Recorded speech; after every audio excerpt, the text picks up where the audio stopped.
Bij de Noord-Nederlandse tankopslag onder Einsteinstritten is 4 miljoen liter diesel opslaan in 9 tanks. Bij het bedrijf zijn er verschillende gebreken geconstateerd. Wat we ook gezien hebben was een tank die is geïmplodeerd. Klinkt een beetje een duur woord, maar een explosie kan iemand bij voorstellen. Hè? Dan klapt de boel uit elkaar, imploderen, ploft het in elkaar. Het heeft allebei dezelfde risico's. De tanken kunnen openschuren. En omdat er brandstoffen zijn, kunnen er dus dan gevaarlijke situaties ontstaan. Dat moet je absoluut voorkomen. Intussen is de bewuste tank voor het hellen. Verder had de directie van Yukon, de eigenaar van de opslag, het terrein op ontruim van de gemeente beveiligen. Voor hen kon elke niet in de zomer oprinnen. Er binnen nou geen gevaren meer, zei de directeur.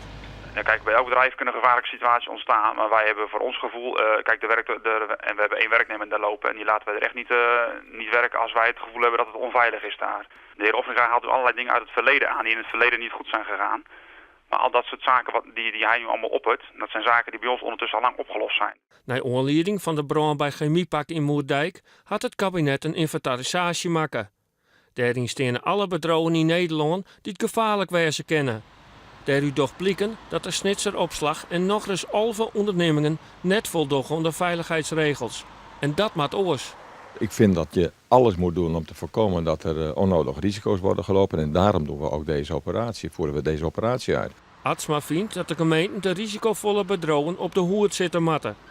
Dat geldt ook voor de gemeente Zuidwest-Friesland, die het verantwoordelijk is voor de controle.